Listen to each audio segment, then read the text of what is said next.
விஜய் வந்து என்ன பண்ணுறாரு நிவின் கிட்ட, இந்த மாதிரி நீங்கள் டயர்டாக இருக்கீங்க வீட்டுக்கு போங்க அப்படின்னு சொல்லிட்டு அனுப்பிச்சி வச்சுட்டு நம்ம யமுனா கிட்ட போய் பேசுகிறாரு. யமுனா நடந்த விஷயத்தை எல்லாத்தையுமே சொல்கிறாங்க. அதை கேட்டு விஜய் வந்து ஒரு முடிவுக்கு வராரு. அப்போ காவேரி மனசில் நிவின் கிடையாது, நிவின் வந்து சுத்தமாக வந்து அவள் தூக்கி போட்டுட்டா, நான் தான் வந்து தேவையில்லாமல் வந்து நிவினுக்கு ஹோப் கொடுத்து இந்த அளவுக்கு வந்து பிரச்சனை பண்ணி விட்டுருக்கேன், என்னால் தான் இவ்வளோ பிரச்சனையும், பாவம் காவேரி அப்படின்னு சொல்லிட்டு யோசிக்கிறாரு. இங்கே பாரு யமுனா, காவேரி வந்து ரொம்ப நல்லவ, அவளை பற்றி தப்பாக புரிஞ்சுக்காதுன்னு சொல்லிட்டு சில அட்வைஸ்லாம் வந்து யமுனாவுக்கு வந்து கொடுத்து சரி பண்ணுறாரு.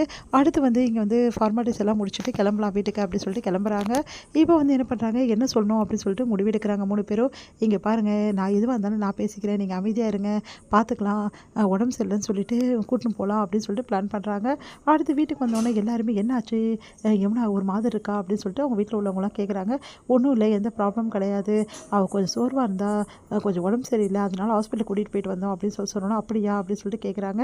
இங்கே வந்து வீட்டுக்கு வந்தோடனே என்ன பண்ணுறாங்கன்னா, எங்கடா சொல்லாமல் கொள்ளாமல் 2 பேர் போயிட்டீங்க அப்படின்னு, ஃபார்ம் ஹவுஸ்க்கு போனோம் அப்படின்றாங்க. ஃபார்ம் ஹவுஸ்க்கா, நேற்று ஏதோ ஃபங்க்ஷனுக்கு போகிறேன்னு சொல்லிட்டு தானே போனேன், அப்புறம் எப்போ வந்து காவேரியை கூட்டிட்டு ஃபார்ம் ஹவுஸ் போனேன் அப்படின்னு சொல்லிட்டு கேட்குறாரு.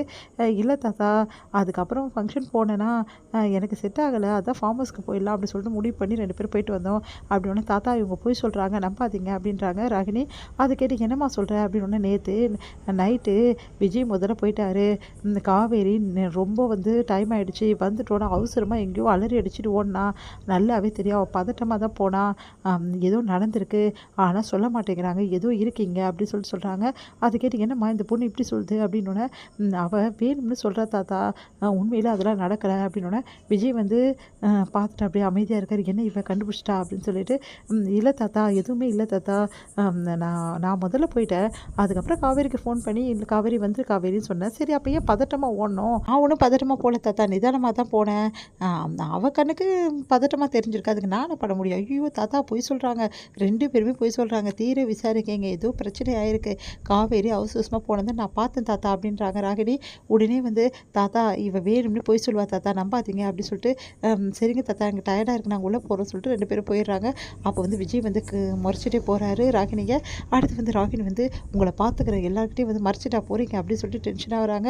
அடுத்து வந்து தாத்தா வந்து என்னமோ ஒன்றுமே புரியல, யார் சொல்கிறது நம்புறதே தெரியலையே அப்படின்னு சொல்லிட்டு தாத்தா போகிறாரு. அடுத்து வந்து விஜய் வந்து போகும்போது ராகினியை கூப்பிட்றாரு, ஒரு நிமிஷம் நிற்கிறியா அப்படின்னு சொல்லிட்டு, என்ன விஷயம் அப்படின்னோடனே, என்ன நினச்சிட்டு இருக்கேன், நீ எப்போ பார்த்தாலும் வந்து என்ன பண்ணுறா காவேரி அப்படின்னு பார்க்கறது தான் உன் வேலையா, உன் வேலையை பார்த்துட்டு அமைதியாக இரு, இதுக்கப்புறம் காவேரி பிரச்சனையில் தலையிடக்கூடாது புரியுதா அப்படின்னு சொல்லிட்டு போகிறாரு. அது கேட்டு வந்து செம்மையாக டென்ஷன் ஆகிறாங்க ராகினி.